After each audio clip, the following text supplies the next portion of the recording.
Love or hate, X still gives us the most viewers. Yeah. I love it. I don't know. I don't know. I don't see where the hate is. I mean, I kind of miss understand the old but version. to me, it's like the equivalent of like maybe not buying Diet Coke because someone on the executive team doesn't agree with you about something. Oh, that's funny. Yeah, it's I didn't like stop posting on Twitter because of all that kind of jazz. It was mostly like my timeline just turned into stuff that I wasn't really? following. And I'm just like, there's too many ads, there's too many suggested posts. Just give me a timeline of people's stuff that I want to see. I use X Pro, the tweet deck, right? And so and you had to start paying for it, which I'm happy to do because it's like the greatest product in the world. And when I did that, like all that stuff went away. And then that's nice. I am like a weird Twitter user. My mute list is like always full. That's how it should be. And I don't consume Twitter through the normal interface. I only do it through TweetDeck, and I basically have my home timeline just hidden. Sometimes I'll go in there if I'm bored and I'm like, well, this is all trash. Yeah. But like I have all my lists and like, in fact, I should show you guys. It is really quite fun. Check this out. Let's see if I can share my. I'm just gonna. I see what people will complain about their. Check this out. Oh, here. That is like madness. Whoa. See, look, I'm like, oh, look, there's the notification. But like I have all these columns for like every product that I have. I like keep tabs on competing products and companies, and it's just that's amazing. This is it's a wall, but it is so much fun. And I can jump on and be on there for like 5 minutes and just kind of see everything I need to see and then be done for like many, many hours and then just jump on again and like catch up. That's instead of this constant like, oh. Yeah. I had the same thing for Blue Sky as well. You do? Deck.blue is a great product that's free. Yeah, their whole like app protocol. The whole like app protocol and building on that seems like so cool. I've seen a lot of really cool things that people built with the fire hose, where it's just like a stream of whatever tweets or posts coming through, and you can visualize that. Really cool. Yeah, it's very useful. I don't consume social media otherwise. The only one that I will actually just like peruse is Instagram Reels, because my algorithm is basically just set up to find funny videos to send to my wife, and that's it. We just send funny stuff to each other, and that's all it's useful for. So yeah, that's hilarious. Yeah, people complain about their feed, and I'm like, it's kind of your fault for who you follow. And as you were talking about muting and blocking, like you have. Did she freeze for you? Oh yeah, okay, she's back. Oh no, no. Muting and blocking, and then went. Maybe I should just do that periodically while we're recording. You ever do that to people on like FaceTime or something? You just like see if you can hold completely still and trick them. I have never done that, but that does. We do that all the time. I'll do that to my wife. I'll just be like, so, and she'll be like, "Oh, you're frozen." That's hilarious. Okay, let me see. I'm going to close down everything else so that does not happen again.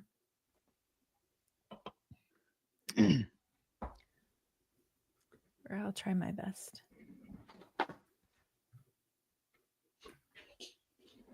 Should I use a better camera? Oh, I think I should use a better camera.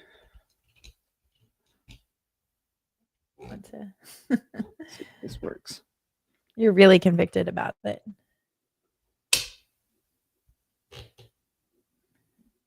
Okay. Maybe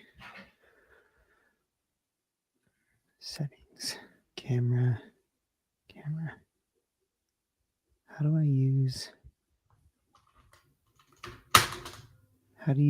my phone camera? That would be great. It's amazing how good the phone cameras have gotten. Okay. Perfect. Okay. Oh, did he disappeared? It's like we can start. I can do Setting my up his intro camera. Oh, funny. Okay. So I see there's a few people in the chat. If you have questions, go ahead and post them. I've collected a few that people have asked me over the last couple of weeks, knowing that this interview is coming up. So, like I'll just I'll just start talking. Like one of them is how Tanner makes money. I mean, how do people make money doing frameworks? That's really interesting. You have core infrastructure that people build on top of, and it has to be supported somehow. So that's one. And then somebody else asked me to talk about his team size, just because he has so many products. How is he able to manage all of that? So I know that's a couple that I've gotten. This has changed since I've last looked at it. Oh, really? Yeah. Well, I wonder if like a lot of the rough edges were addressed that I was seeing. Yeah. So we had, I'll include a link in the chat, but we had Josh. How terrible. I don't even know how to say his last. Theory? Yeah. I don't know. I think that was in December, and he had just released a video on Tanstack Start. And so we had him on. I'll include a link to that. And then I know Brad live tweet. What do you call a blue sky post? Is that I'm calling it a tweet. I don't care. He live tweeted his experience. So here's the Josh. I'm still mourning a little bit the future of Arc. I'm so sad about it. I'm still using it, but I've like mostly switched to Safari for browsing, but my problem is I've got Chrome open for StreamYard, the recording software, because Safari isn't supported. Yeah. So it's like Chrome has the better dev tools and like some apps support it, but I really like Safari for everything else. Everything is shared across all your devices and stuff. Like once Apple gets you like that, that's it. Well, and there's several people that have migrated over to Zen, which is similar to Arc, but it's built on top of Firefox. You get the tab split, you get the horizontal tabs and all that goodness. But I haven't migrated, and it's mainly because there's not a mobile app for it. So, uh-oh. No audio. I don't know why. Oh, there you are. But it's like, unless you're messing with us. This will have to do. It does just fine. Yep. It does. Let's clean it up a little bit.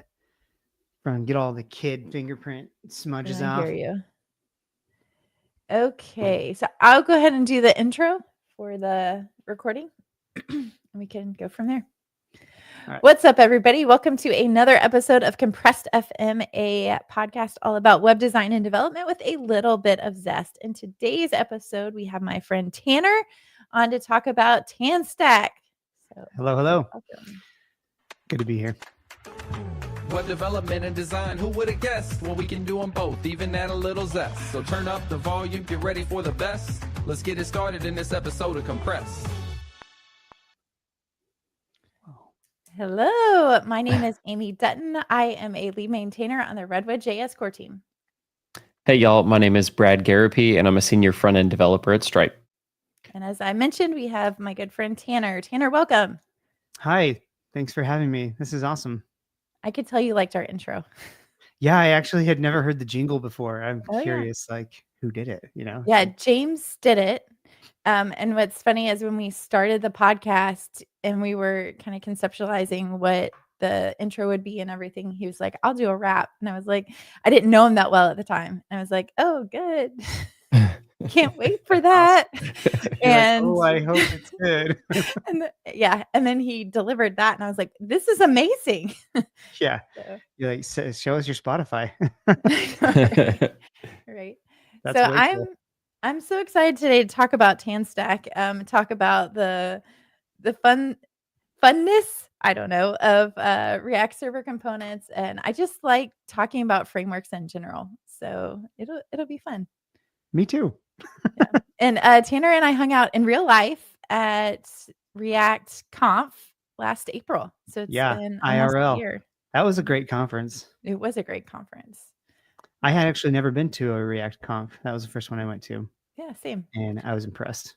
The most interesting thing to me was there were conversations that started at the conference that then when people left, they went online. And then it was like nobody that like the people that weren't there at the conference live didn't know those conversations were happening. And then they like kind of just jumped in on them. And then they kind of took a turn online, which I thought was kind of interesting. And totally. I think that's what they say is that's going to be how we escape AI overrule, right? It's like IRL meetings.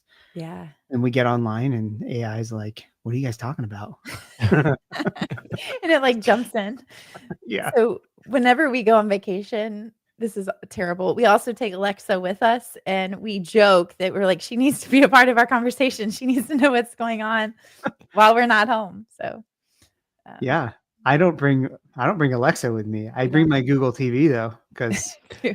I don't know if we'd survive without that. Yeah, that's the best way to travel. Yeah. I know you get to the hotel and you rip everything out of the back of the TV. You plug in your own stuff.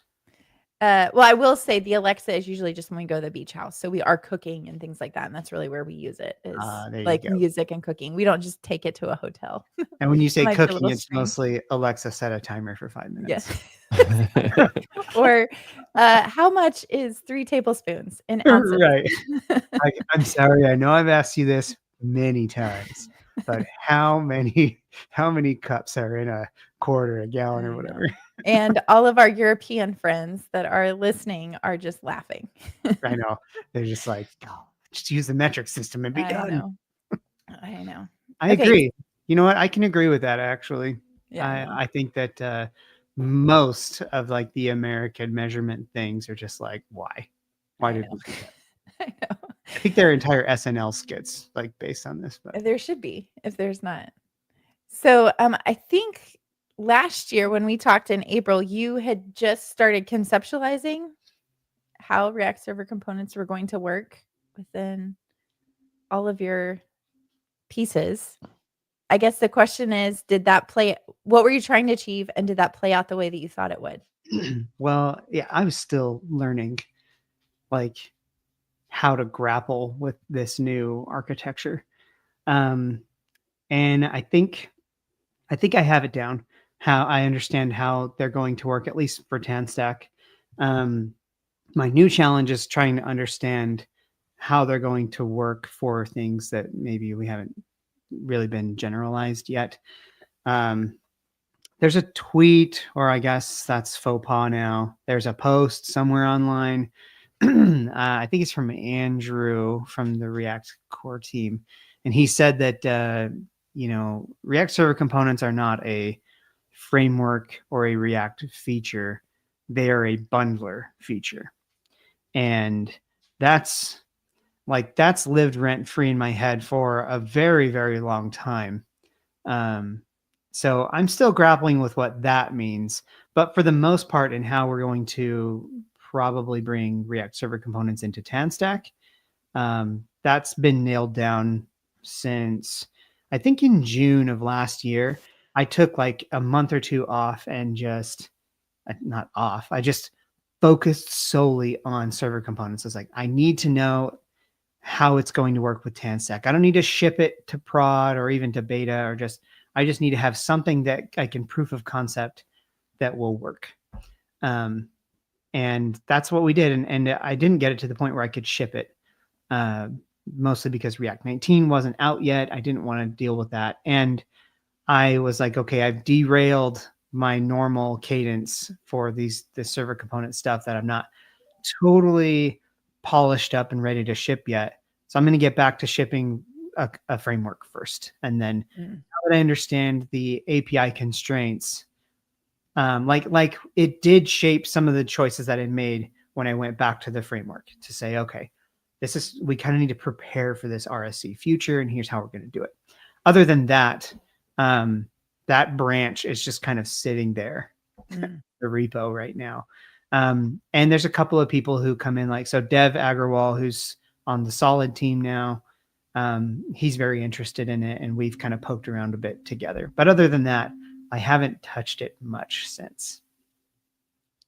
Yeah, and it's kind of funny that like we open this conversation with React server components because Tanstack Start is actually client side first. Isn't that right? Yeah, it's like isomorphic in the traditional React SSR sense. So most of your, in fact, all of your components, I guess we should say, all of your React components are running both on the client and on the server during SSR. There's no React components that are only running on the server. There is logic, like server functions and server logic, that only runs on the server, and some of it that only runs on the client. But for the most part, the React authoring experience is isomorphic. And so currently Tanstack Start is in beta right now, right? Yeah. What's kind of left to move it forward to 1.0? Well, so some of it is internal. So when we started, okay, so here's a little backstory. SolidJS and Solid Start. When Ryan started building that, he was building out framework adapters after framework adapters, right? For all of the back-end stuff. You know, how do we ship this to all these different back-end hosting providers? And he hated that because it's like a full-time job maintaining those. And then he found Nitro, and Nitro does that like really, really well. But it wasn't the full piece. You still needed to kind of put together this full stack setup that would use Nitro to deploy the back end, but also bundle the front end and make sure everything worked together. And at the time, there was a library called Vinci, Vinxi. It's by Nikhil Suraf. And he built Vinci to do just that. So it's built on top of Nitro, and it kind of marries together. There's like a bunch of different routers. That's kind of an overloaded term, but there's a bunch of different modules on the backend environments that it has, like a server environment, an SSR environment, and the client environment. And all of those are getting bundled with Vite. And this was before Vite 6 even came out.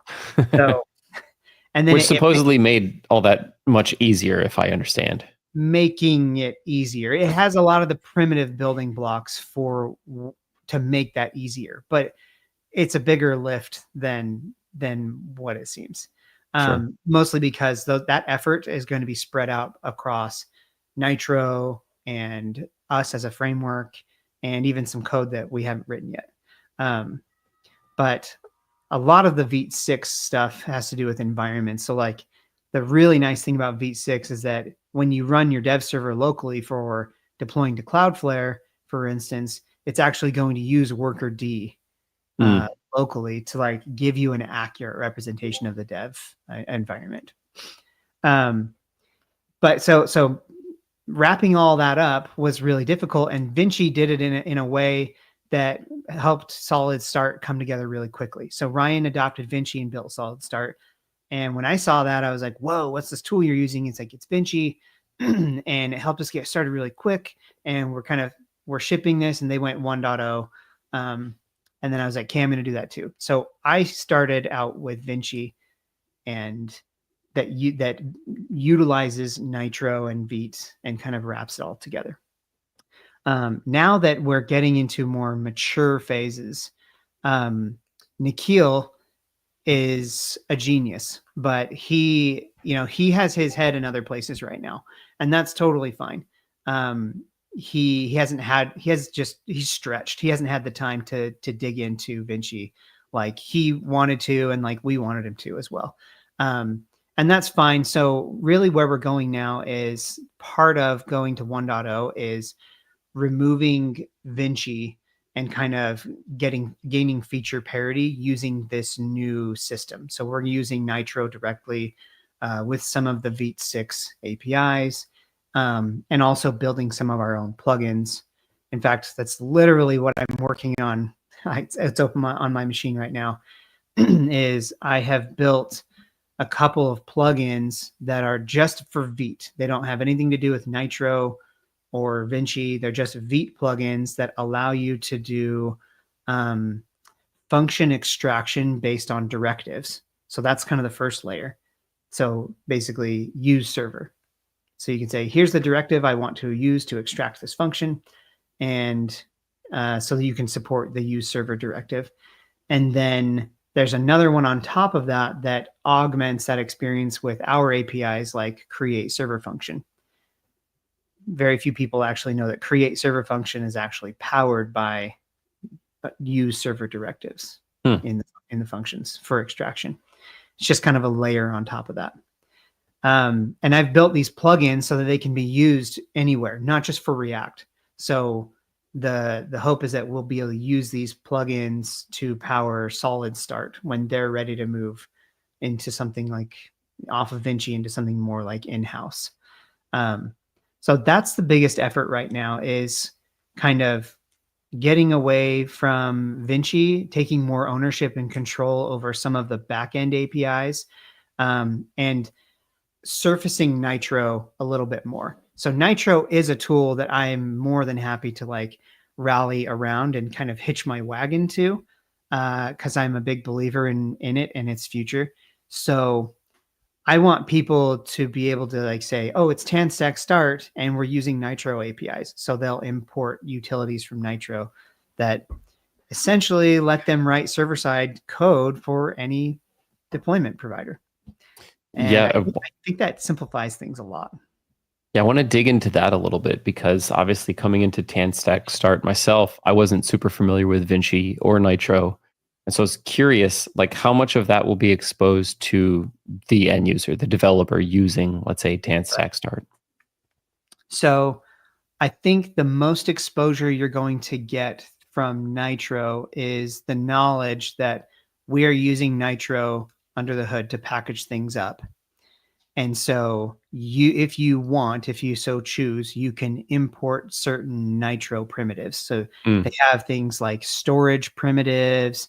They have caching primitives that you can import from just like Nitro or the Nitro pack namespace. And you'll be able to use those because that's what we're using to bundle things up. So essentially, we're going to say, here's some examples. You know, if you want to do file storage, or if you want to do in-memory like caching or messaging or all this stuff, here's how we do it with Nitro. You can write it one way and it will work wherever you send it, whether you deploy to, you could literally just go in and change a string from, you know, Netlify to Cloudflare or Vercel or wherever you want. Right. And you don't have to change any of your code. You might have to update some of the services that you're running, or choose some different services, but you don't have to update your source code. That's the whole point. Right. And this so, is like analogous to the driver notion in, right. What is it? Laravel.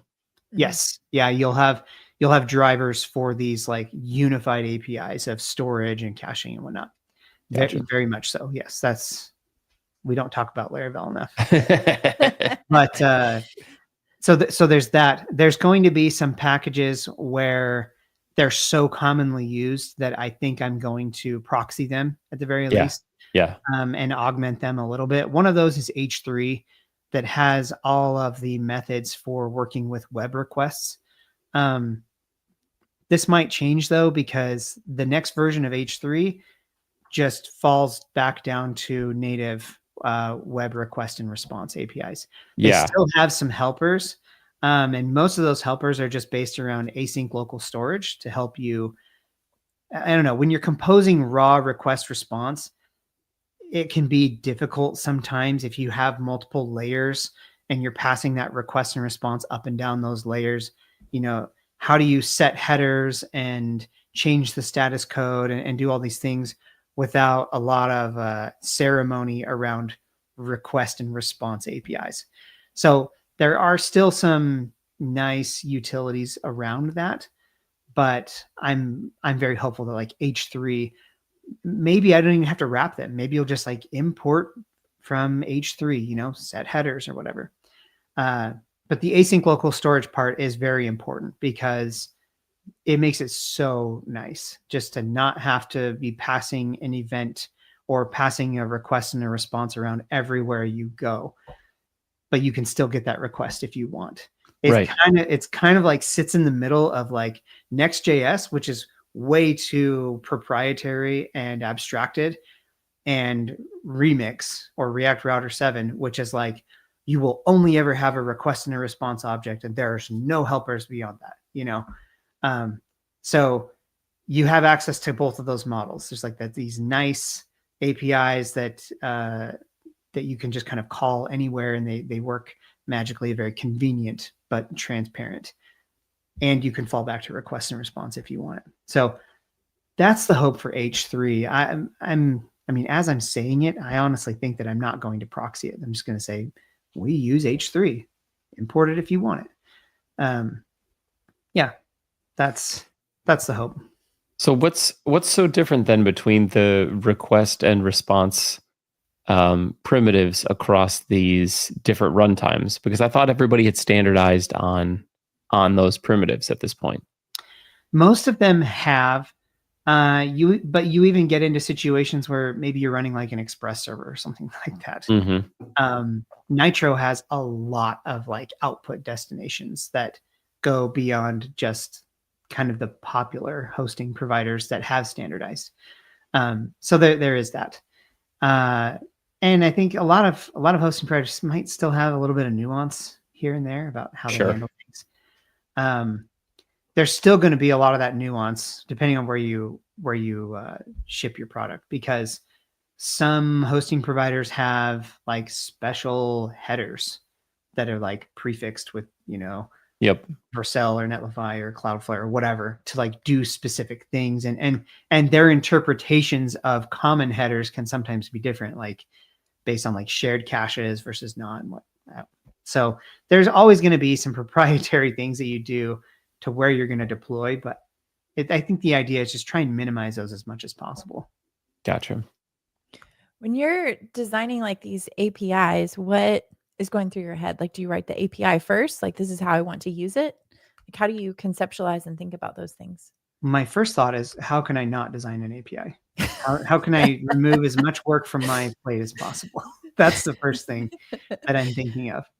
But after that, it's a lot of like, okay, I'm going to go use this to build something, and try a bunch of different things with it, and just kind of see, where is it comfortable, where is it painful, and if it's painful, and that pain is part of the 90% use case, then to me that's like, okay, we need to make this better.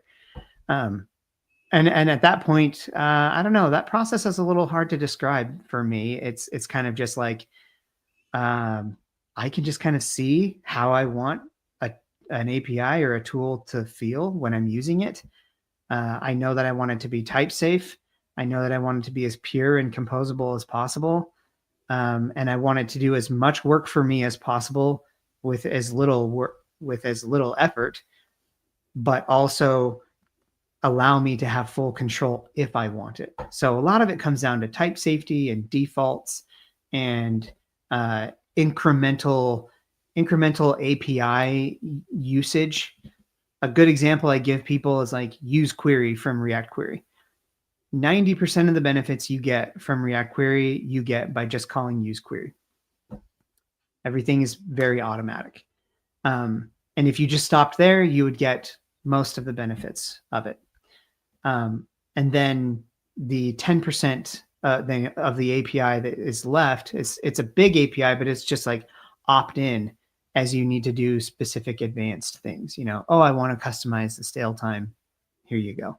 Oh, I need to do optimistic mutations. We have APIs for that. But trying to fit as much of the majority of the value add into, you know, 1, 2, 3, 5% of the API, that's the goal. So do you have like a test project that you're building that you always just come back to, or do you get new ideas for projects that you're then applying these things to? A lot of the stuff that I'm using now to test, it kind of depends what I'm building. Sometimes I'll go back to Nozzle, which is a startup I have 10 years running now. I'm not full time on it anymore, but I'm still a founder and still active on the project here and there. So like I'll go back to Nozzle and kind of look at how I would build something there.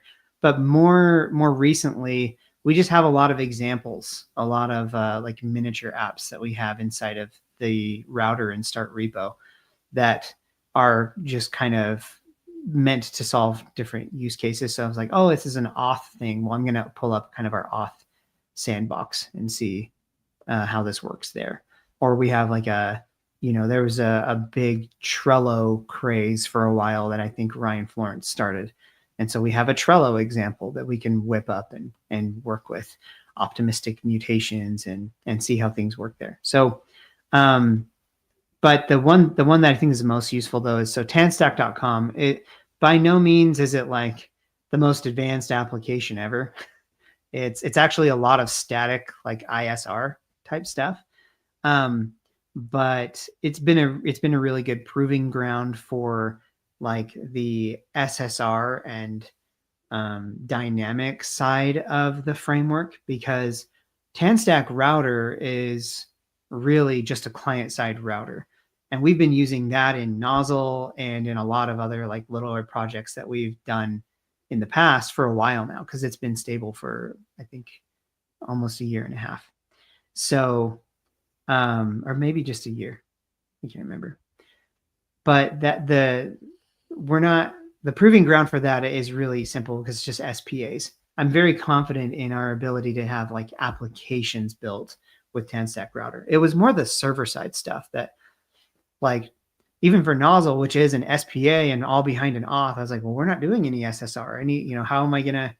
What am I gonna do here? And I was like, oh, I can take our Tanstack.com site, which was written in Remix at the time, because it was great, and we're gonna move it to Tanstack Start as early as possible. And as painful as it might be to dog food this, we're going to make it work. So Tanstack.com has been running in Start for 9 or 10 months now. And it has a lot of traffic. And I'm very confident that, like, that's what's made me confident about Start. I would love to hear a little bit about contrasting like Tanstack Start and Tanstack router philosophy against like the Remix approach, because I'm most familiar with Remix, so it's a good reference point for me. Yeah. What are the major differences? Similar. They're very similar. Yeah. I think some of it just comes down to just the API conventions that they've chosen versus what we've chosen. So Tanstack router, there really aren't any APIs that you'll use in Tanstack router that you won't use in Start. The biggest difference I think that people will notice out of the gate is that with React router, if you're just using it without the framework mode, I don't know for sure, but I feel like loader doesn't really do anything because it's not a thing. Right. How could loader, it? Yeah. Loader only exists when you're using it in like the framework mode with the Vite plugin. And so then there's like, oh, but you have the client loader, right? So you can do client loader stuff. So right out of the gate, there's API surface area in router that if you're using it on the server, some of it is unused, or you can only use some of it on the server, but you have to be in that framework mode. Sure. Yeah. There isn't really that in Tanstack router.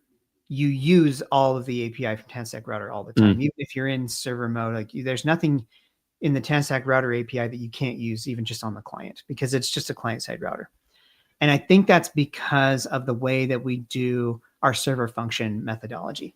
So with React router, they are taking the loader and extracting that out of your bundle and turning that into a server side REST endpoint, essentially. Yeah. Like that's what it is. It's a REST endpoint because it operates on the same URL structure. Almost. They have like dot data suffixes to like say, oh, I want the data for this route, not the HTML UI. Yes. Route, right. And it's tied to the URL, right? So the way Remix works, like it's very URL path specific. And I think that from my beginner usage of Tanstack Start, it's like a server function is just anything and anywhere, right? Yeah, it's very like, it's just idempotent, this like isolated thing. So a good contrast there is like with Remix, you have one loader per route. Yes. Per path. You know, post/post ID, you got one loader, right? And you got to load everything you want to do. You got to do inside of that loader. And Tanstack router doesn't even know about the server. What knows about the server is Start, and Start has API routes. You can do API routes if you want with Start, throw TRPC in there or whatnot. But the easier way is just to create a server function. So it feels a lot more like use server if you're using Next.js, except for it's not cursed. So you could, in fact, if you wanted to, you could just make a function and call use server, and it would work. But it would just take the arguments you pass in, stringify them, call the function on the server, stringify them, bring it back. Instead, I mean, we need to support that because people are in love with directives, and I don't understand why. I could go on a big rant about that. Yeah, I really like the create server function API. Like I think it could be simpler, but just from looking at it, you're like, everything I'm ever going to need is right here. Like you can tell that it has the flexibility and the power well exposed to you. Yeah, and you know who helped me design it was the TRPC crew. And they use React Query inside of TRPC. We're pretty close. And I was like, you know what, I want to build this interface around server functions. And so I asked them, I was like, guys, help me design, like help me learn from your mistakes and whatnot. Like, well, if we were to do it, here's how we would do it. And they gave me some of their best ideas, and I took some of the Tanstack vibe and kind of mixed it in. And so create server function is really one of my favorite APIs of Start. So that's really what you're getting as a big piece of when you include Start is your router and your app mostly feel the same. Like they're basically exactly the same as they would be on the client, except for when you call the loader in the router, which loaders are isomorphic. There's just one loader, and those run on the client as well. When you call your loader, you can choose to do stuff on the client, or you can call a server function. And so, you navigate to posts, and posts has a loader. And in that loader, you're calling a server function. So that makes an RPC call over to the server on subsequent navigations to the server, grabs the data, brings it back, and you're good. And then you get all like that client-side caching goodness that's inside of the router. And you're just moving the logic to the server with create server function. And you can like pass these server functions around, right? Like once you create them, you can export it and import it into all your different routes or things like that, and use them in as many loaders as you want to. What's cool is people sometimes, I mean, it's still getting used to it, right? But people think that somehow these create server functions are, if they're used to using use server in Next, they kind of know that there's a little bit of tie into React there. Yeah. And if they're using a loader in Remix, they know that, well, I can only use that loader on the route. And if I want to use it anywhere else, I got to use this use fetcher thing that creates this REST call.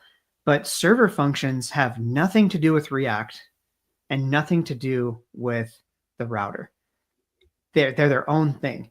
And so you can create a server function, and it's just an asynchronous function that is going to call back to the server for something. It's an RPC.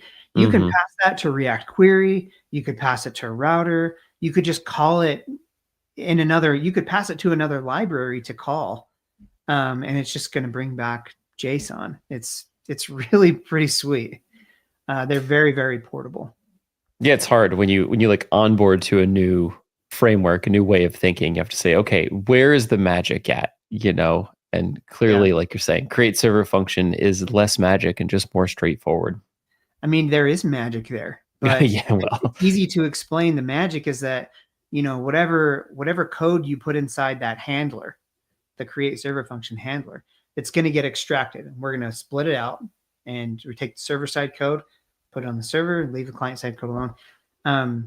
And so it's also worth saying that, so Remix and Next and everybody's been on this path of like code extraction before. XJS just like, they didn't like it at all. I think they got in deep with like get server side props and get initial props, and they were doing function extraction. I think from what I've heard, they didn't really like, but there was some early efforts to do the code extraction and make sure that things that were ripped out from the server got removed from the client, so there's not security issues. Yep. So that code moved around to a lot of different places. Nikhil Saraf took that code when he started working on Vinci. I took his code when I started working on Bling, which never happened, but it was kind of like what I'm doing now, I guess. Again, I'm revisiting that idea. And then eventually that code got into Remix as well. So Pedro Catori wrote this new Veep. I know it's not even a Veep plugin. It's just like a Babel. It's like a Babel utility. It's called dead code elimination, right? Babel dead code elimination. And when I said, oh, hey, Pedro's publishing this official package, me and Nikhil and I think a couple other people, we shoved all of our logic together into this one package. And so now Pedro has this awesome package that Remix uses to do aggressive dead code elimination. We use it to do aggressive dead code elimination. And I don't really think anybody else uses it, but yeah, but that's probably, if you wanted to know of the coolest collaboration ever between Remix and Tanstack, it's that like repo that Pedro did. And then we were like, oh, hey, here's all of our tests. And hey, look, they passed, and here's a couple little changes, and we're done. Sweet. And Pedro's keeping it up to date, and he's done a fantastic job with it. I use it everywhere now. So basically what we do is we rip those functions apart, server and client, and to create different modules. And then we just run our dead code elimination on it. And it's like, it's not tree shaking. People think, oh, we're going to rely on tree shaking. And at one point, Remix did only rely on tree shaking, but you have to go the next step. You have to say unused variables and unreferenced variables and functions need to be like removed from the AST. And right. That's what it does. So, right, because that's like the whole like Remix came up with the .server file name convention so that they're like, if you put an environment variable in here or hard code something that you don't want going to the client, this is your like get out of jail free card. Like put .server on it, it will not go there. Right. And this is like the better, more intelligent version of that, right? I think they have both, because you could still import something from the server into a client package that doesn't have dead code elimination running on it. And we have something similar as well. So we have server only and client only functions, not directives. So you can call server only and just wrap any variable, anything you want in that function. Gotcha. And at compile time, we go and we manually strip it out, depending on which package you're going to. In fact, we have a new one that's not documented even. It's called create isomorphic function, which is a fun one. Huh. You have to pass it two functions, one for the client and one for the server. And they have to take in the same types for the input, but they can return different types based on the output. And so when you go to call that function, you're forced to handle the union of the possibly client and possible server versions, but you get to call them in a type safe way using a single interface. And That's then nice. and we automatically strip each one out depending on which environment it's going to. So if you have something like local storage, if you want to use local storage, you could create like a local storage isomorphic function. It's like on the server, we're gonna do something weird and not return anything or like fill it with fake data or something like that. And on the client, we're gonna return you the real thing. And that way you don't run into these like, what the heck is local storage? Mm-hmm. You've mentioned several different collaborations or pieces of code that you guys have borrowed from different people. How many people are actually on your team that you're coding with aside from these collaborations? People working directly on like router and start. There's a lot of us. So off the top of my, actually, I'm just going to pull it up because I don't want to forget people. Okay, so the person who's been helping me out the most is Manuel Schiller. I think he's in Germany. He's amazing. Manuel, I feel like he reminds me of Dominic Dorfmeister coming into the React query chat 5 years ago, but for router and start. That's what he reminds me of. And then obviously Dominic, TK Dodo, he's helping us out, but he's got his hands full with query. So he's very, very busy. And he got a new job at Sentry. So very busy man. Christopher Harobin. Chris Harobin is, I think, hands down the smartest TypeScript person I know. Wow. He's a certified TypeScript genius. He knows the ins and outs of like why the compiler does specific things.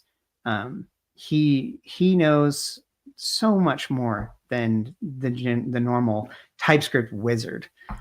He like digs into performance, and he knows, oh, it's this, we got invocations from 1700 down to 300, and we saved 3 seconds off of our transpile time. I'm like, wow, thank you. That's great. So it's been an effort between me and him and Manuel around a lot of the TypeScript stuff, which is mostly me saying, Chris, I need this to look this way for TypeScript. Like I need it to be this easy. And he's like, okay, but I need it to be this performant. I'm like, okay, as long as we can both have our cake and eat it too, it's going to be a good world. So he's the reason that our TypeScript not just works, but works really, really fast at large scale. So in fact, we have a test project that has like thousands and thousands and thousands of routes. And every single one of those routes has like a big, fat, complex Zod schema attached to it, which would make most systems just die. And ours just runs like buttery smooth. So Chris is to blame for a lot of that. So are these people, are you paying them, or are they just the goodness of their heart? Both. I mean, they love the project. Yeah. If I were to say, hey, can I send you some money? They'd probably say, no, I don't need that. I don't care. I'm just doing it because I love it. I do it anyway. Yeah. So yeah, I'm trying to sponsor them. This year's been pretty big. Like in the, a year ago, I didn't have a lot of like operating revenue for Tanstack to do a whole lot of sponsorship. I've been sponsoring, you can go look at who I'm sponsoring, but like obviously TK Dodo, Corbin Crutchley, Kevin Vandy, like core maintainers. Yeah, I'm sponsoring all these people as much as I can right now.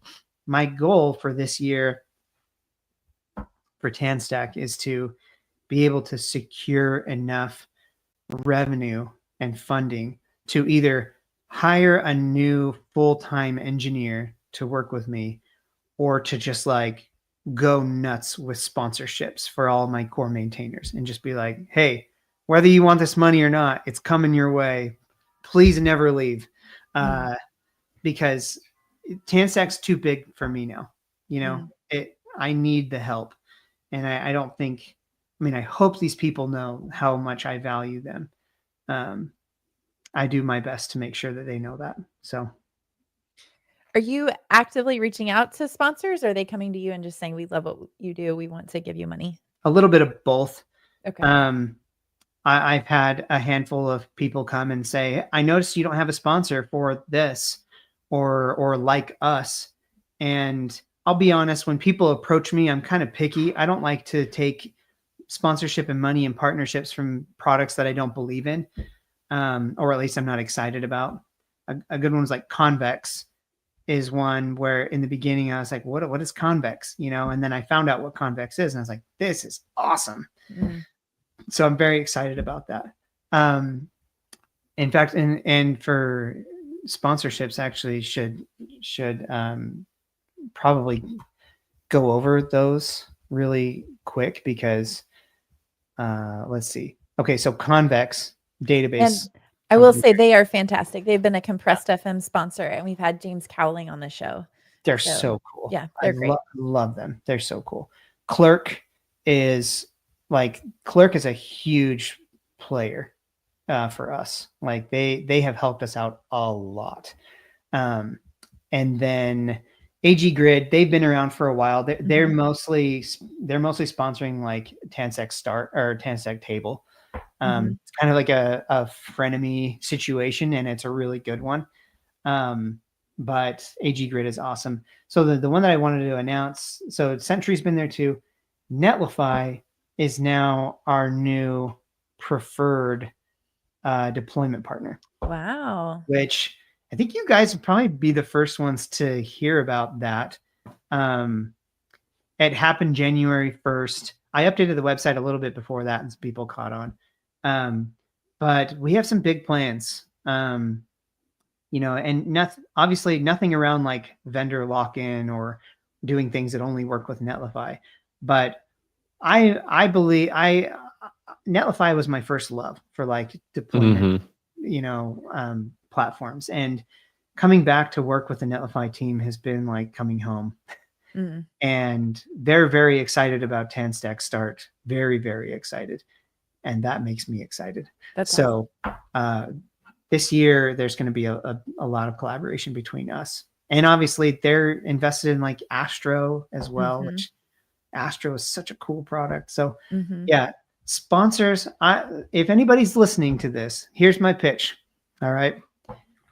Tanstack lives and breathes on partnerships and sponsorships now. And I'm the only full-time employee, but there's a lot of opportunity for Tanstack to grow. And the only way that it's going to happen is through partnerships. So if you have a product that you believe, meets Tanstack standards and you want to get in front of our audience, then message me and we'll have a serious conversation about that.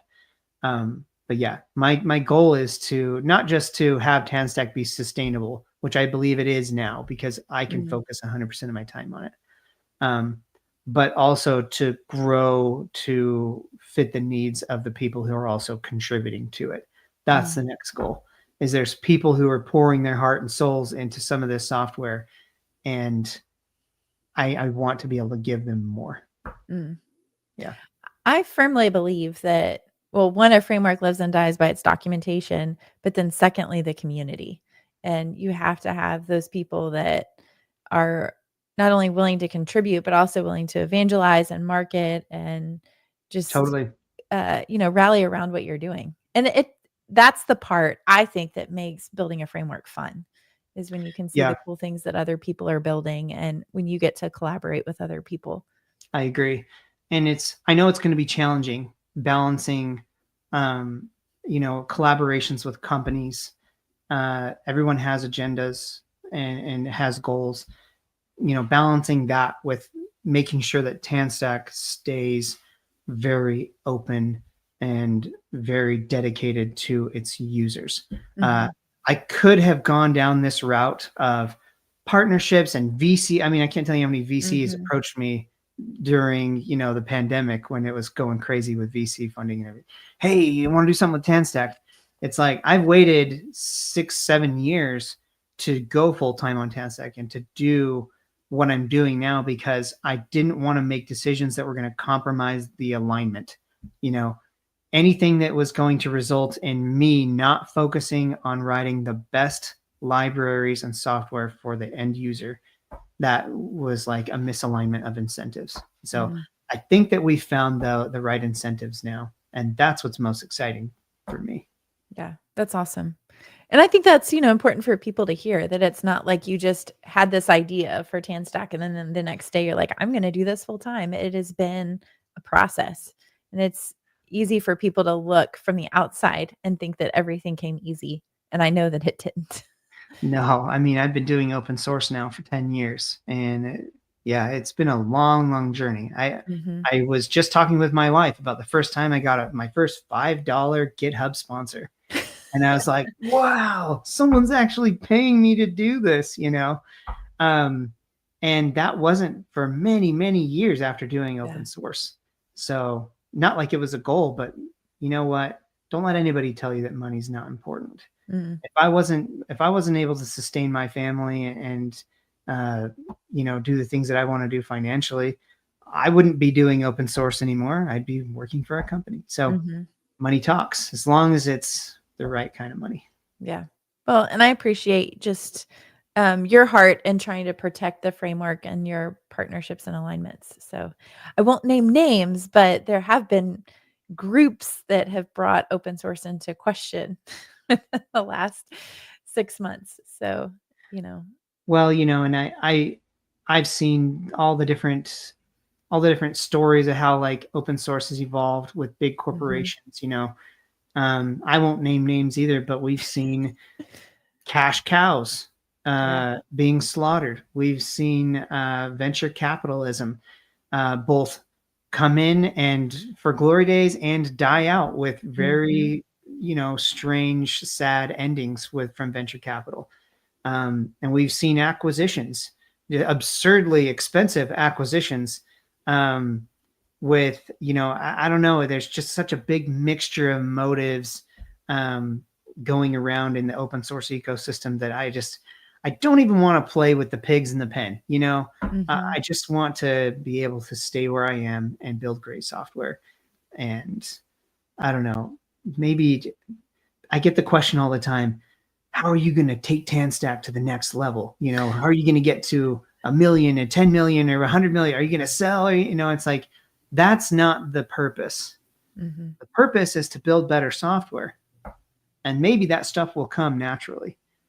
But the purpose is not to just get rich and fast as possible and build a framework that's going to drag as many people, along with me as I can. So for sure. I don't want to do any of that. I'm tired of seeing it and hearing about it and being asked about it. So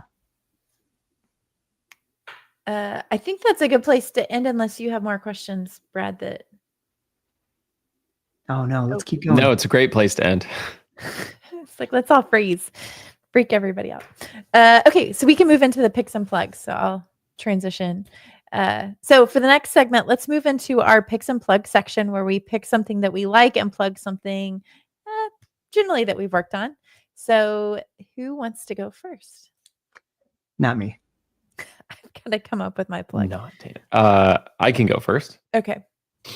So my wife and I recently just hit our 10-year anniversary.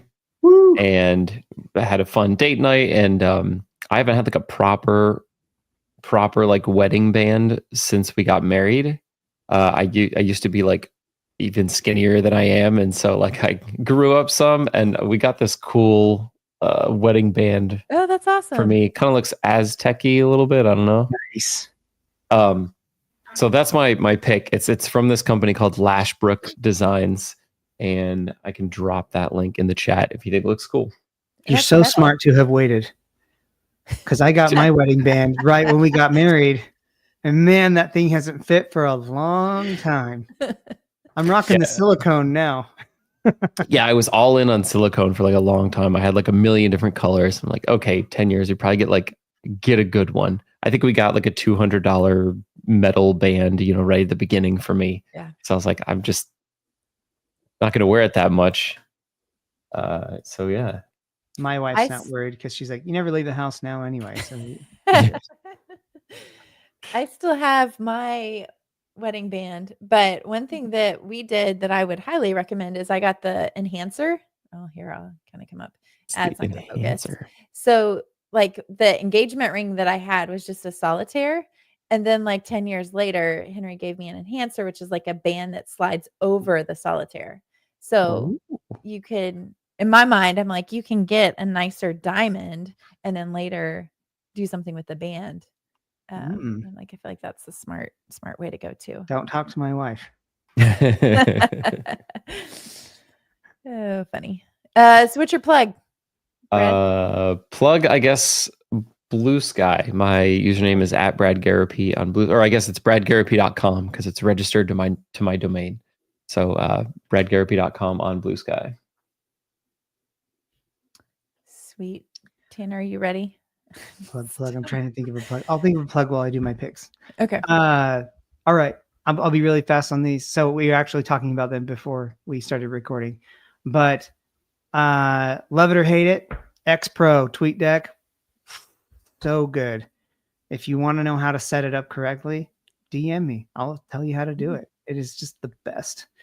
And also deck.blue, which is like TweetDeck, but for Blue Sky. I think there's a couple of them, but deck.blue is dang good. So I love deck.blue as well. I wish they had a little bit. Actually, it has more to do with the app protocol than deck.blue, but I wish there was a way to do better searches based on Blue Sky. But that's another thing. And then the other thing that we mentioned earlier is my Motu M4 interface, audio interface. So good. I love it.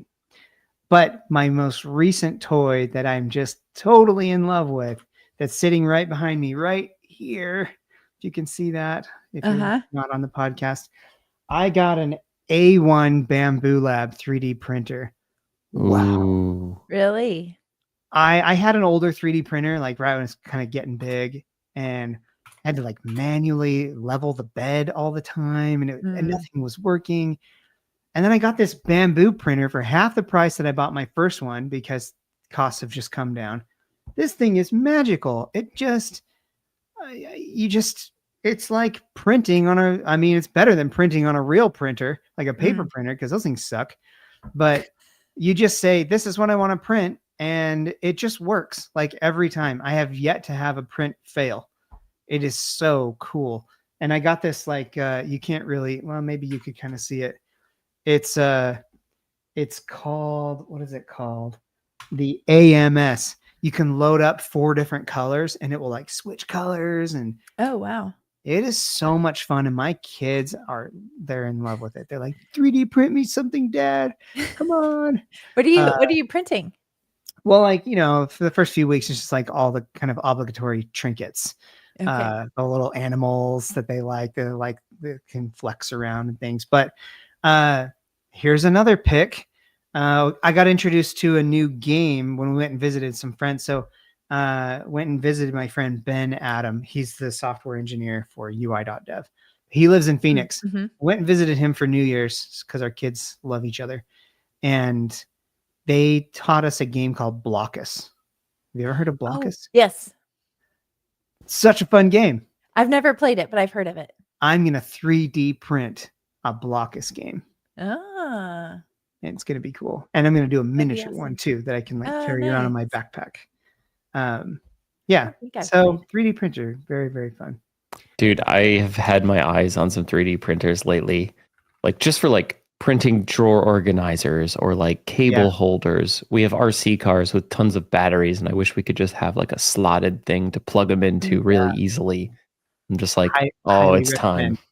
Bamboo. My cousin does like production level 3D printing. He owns like 50 of these. Whoa. And he's like, this is the one you want. So I stand by that recommendation. The cost is reasonable too. It wasn't that bad. But it's very open. I guess I'm used to seeing 3D printers like in kind of like a glass case or something. Yeah. He has those that are like enclosed, right? This one's open. They also have a mini where like the board is like, like a 6x6, which is really fun. It's very, very small. It like looks so kind of cute, right? Yeah. But then it's like this super high-tech 3D printer thing. It's cool. Do you have to worry about the fumes, or is that only if you're using something like resin? It's worse if you're doing something like, I don't know if TPU has fumes, but there's another one. What is it called? It's not PLA. ABS. So ABS has more fumes. But like the fumes that are put off from like a PLA printer, as long as you're in like a sufficiently large enough room and one printer, from my research, it's nothing to be concerned about. Okay. There's some people that can smell it. I can't smell it. And I have a very keen sense of smell. If you're doing anything like ABS, or if you're doing a lot of printing, like with a ton of printers, you'll probably want a separate ventilated space for it. But I haven't noticed anything bad. So maybe I should make this my pick. I was going to pick something else. Hold on. And you know what? I've been talking about Tanstack for the last hour, so I'm not going to do a plug. Oh, no. Share the URL and where you're at on Blue Sky. Oh, okay. Tanstack.com. Nice and obvious. So this was years ago, because this is 2021. GitHub gives you like a 3D model of your cool your commit history.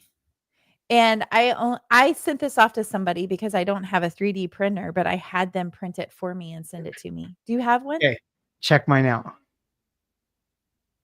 Amazing. Hey. And I don't know What year why is that? mine is It's made out of 2020. metal. That's awesome. Did they send it to you? Yeah, it's 'Cause 2020. you're cool. I I had to don't know. download mine and like ask somebody to print it for me. Yeah, I don't know why it's metal, but it's super That's cool. awesome. It's on my trophy shelf, you know.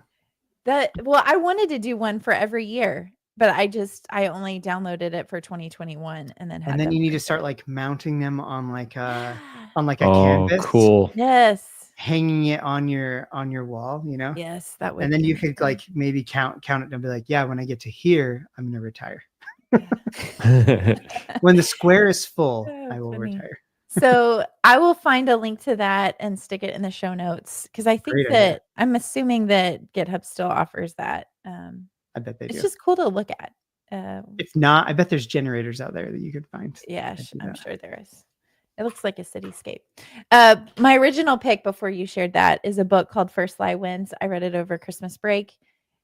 This person is kind of like a spy. They go in and somebody shows up with their original identity. It's crazy. It's so good. So First Lie Wins. Yes. I have I'll call another. on I have you. another. I have Yes, another do it. pick. I know I'm late to the party, but my wife and I just watched Severance. Oh, Oh, it's good. I haven't Wow. watched it, but I've heard it's Wow! fantastic. And Apple TV is free right now What? to watch the realize that. first season of Severance. I think because a new one's Nice. coming Okay. out on January Check that 17th out. or something like that. So you should go watch. Like, Okay, I'll do it. Done. wow. Oh, perfect. You found the link for the Skyline. Yeah, and that has what's his face? The Parks and Rec guy. I like him. Yeah, but he's so good for this role. He's perfect. He's so not dry and like not the quirky, like weird guy like in Parks and Rec. Like it's a serious role, and he does so well. It's fantastic. That's awesome. I get that show and Servant mixed up. That has the guy from Harry Potter. So this is you can judge me, it's fine. I never watched Servant, but my husband did, and one day I was like, "Are you gonna watch that show, Servant?" He was like, "You mean Servant?" So I was like, "Oh." I've actually never Yeah. seen that one. It's creepy if you like creepy things, Not a which ton. is why I didn't watch it. So Mysterious, yeah. Creepy. there's like a baby, and you don't know if the baby's alive or dead, or I'm it's out. strange. whoa. Yeah, I'm out. It's very strange. Oh, thank you. Sweet. And then this show took a turn. For my plug, I'm going to plug build12.com. So I am committed to building 12 projects in 2025. And I've started the first one. I'm building a platform for a community called Part-Time Startup. And basically, if you're trying to build things, Tanner, you can speak directly to this. There's so much more that goes into building than just the technical side of it. You have to market, you have to design, you have copywriting and all the things. And so really trying to build a community to help provide support for that. So as I'm building this first month is about building the platform for that. And then I'll launch the community. But, having hot seats for interviewing people that are good at all those things that as developers we might not have as much experience with. So I'm excited about it. You can follow along. If you go to build12.com, you can register. And I've already been tracking my progress on the first project. So you can scroll down and kind of see the schedule and some of the things that I've been working on and building as part of this. So Now, is that build 12 TWELVE? yes, it or is spelled out. spelled out? Because 12. I accidentally just went to build 12. The number. Oh, I .com. think Brad beat me to it, so it'll appear twice. And other than the construction business call out, I was like, oh no, she might be building this. It's Like, interesting. yeah, totally. Like this looks like a cool product. It's funny. It's like, look, it's like a Swiss Army knife for a marketing and sales Swiss Army knife. And I was like, whoa, that is like Interesting. that is like almost what she was describing. So Oh, funny. No, okay, Oh, I got it right. Build12, Spelled out. TWELV.com. Thank you for clarifying. I got it. Yeah. Good times. Well, Tanner, thanks for joining us and talking about Tanstack. I'm excited to see, where things continue to progress and where you continue to go. So if you are listening in your podcatcher of choice, please leave a rating and review. That helps us have on other great guests, bring on sponsors, and just continue to do what we do. Until then, for now, that's all we got. Sweet. So there was a chat. I didn't bring this up during the official recording, but we did have somebody ask if you're interested in W3 fundings. So I was just going to highlight. What is that? It's right there. They're giving crazy amounts of money. I haven't thought a lot about W3 in a while. I feel like that bubble burst a little bit, but Well, yeah, I'll take W3. I don't care where the money comes from. I mean, to a certain extent, right? Yeah. But I mean, W3 is, it's not like mafia money or anything. So, Where I mean, is it? well, that we know of. But no, I'll take W3 money for sure. So there's actually a website called Drips. Just terrible name. Terrible name. It's called drips.network.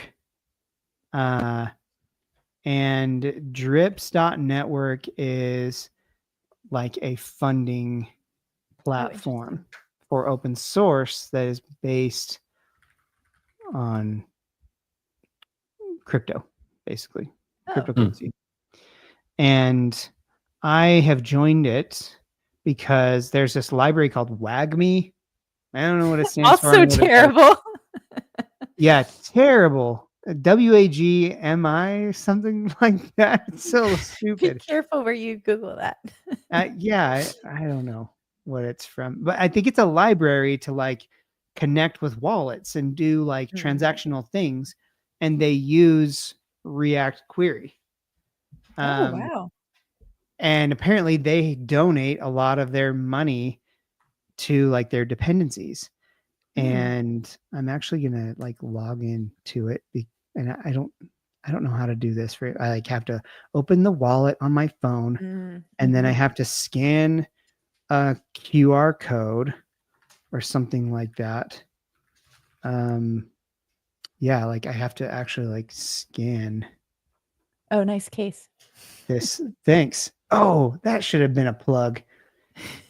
We have merch. That's awesome. Yeah. I'll include a link. Yeah. Tanstack.com/merch. And it's just a Cotton Bureau store, and it's nonprofit. So you're just paying to produce the item, and then ship it to you, drop ship it to you. I don't make anything off of it. But we have cases and shirts and awesome. Everything but stickers, which I'm fighting them about. If you want a sticker, you have to find me at a conference. It's okay. Rarity supplies the demand, I guess. So yeah, drips.network. I have collected, I don't know how much I've collected through Drips.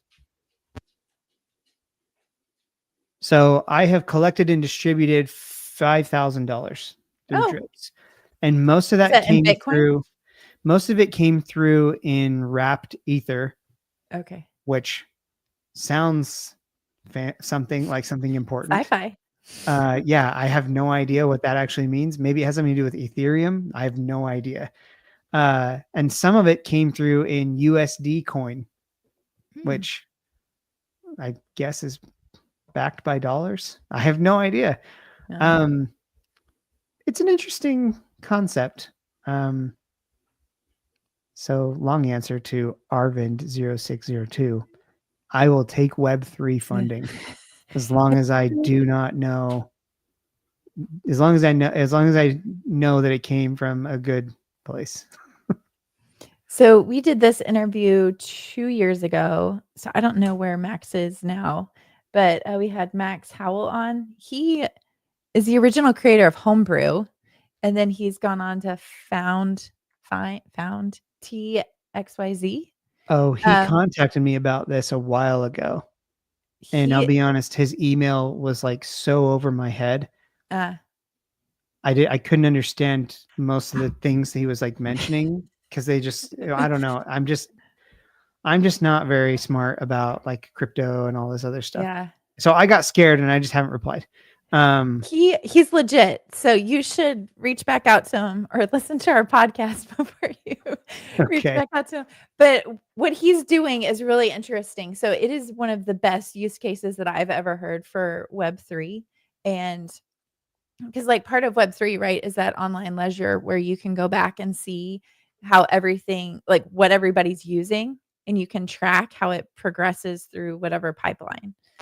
And like if you're in, what I mean by that sounds really vague, but like if you're in South America and you have coffee beans, you can track those coffee beans so that when you're at Starbucks, you can go back and see all the people and all the players that touch those coffee beans. Like that's part of the Web3 contract experience. Yeah.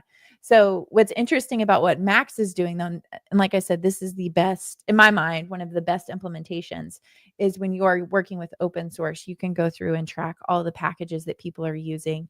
And his whole thing is more of like a paid homebrew so that people that have these dependencies that really support probably the majority of software, but that people don't know about, that they're these low level foundational dependencies, they get paid and they get the attention that they deserve as these low level dependencies that really support everybody else.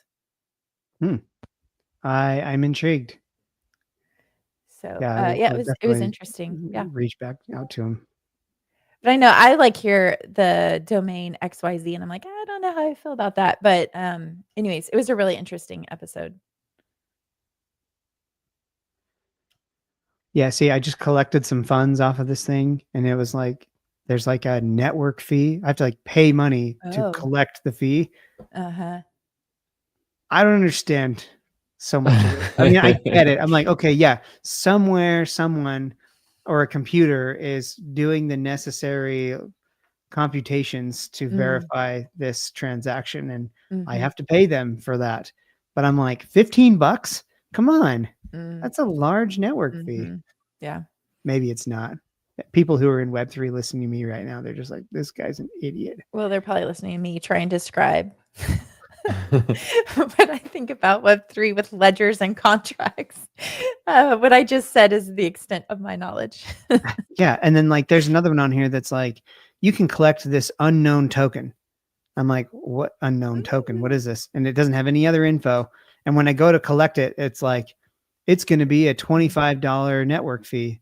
And I'm like, for what? This is a scam. Like somebody's trying to scam me. You know, it's a crypto scam all over the place. So I'm like afraid to do anything. Yeah. Because it's just like the wild, wild west, you know? Have you, oh shoot, this was a pick a long, long time ago. And I know we're getting close on time or we're past time, but the BBC did a podcast series about, what is it? I'm not going to be able to find it.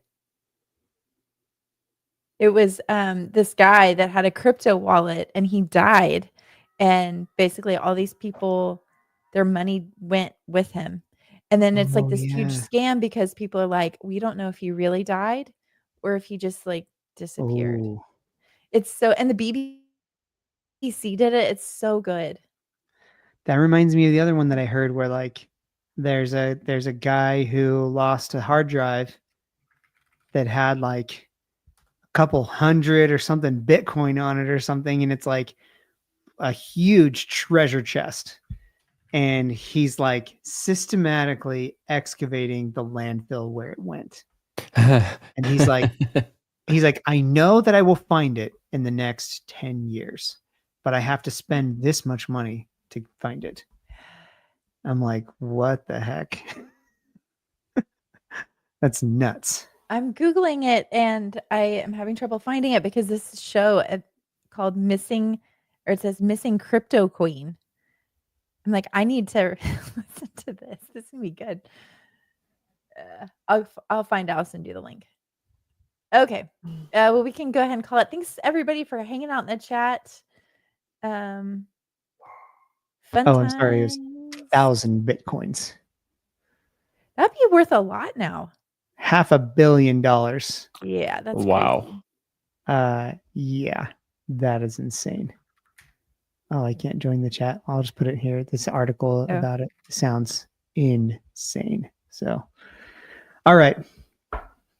That was fun. Thanks, everybody. Catch you next Tuesday. We have an episode on Tuesday and Wednesday next week. We're having Brooks from Remix. Come on. Hey, Sweet. Brooks is a great guy.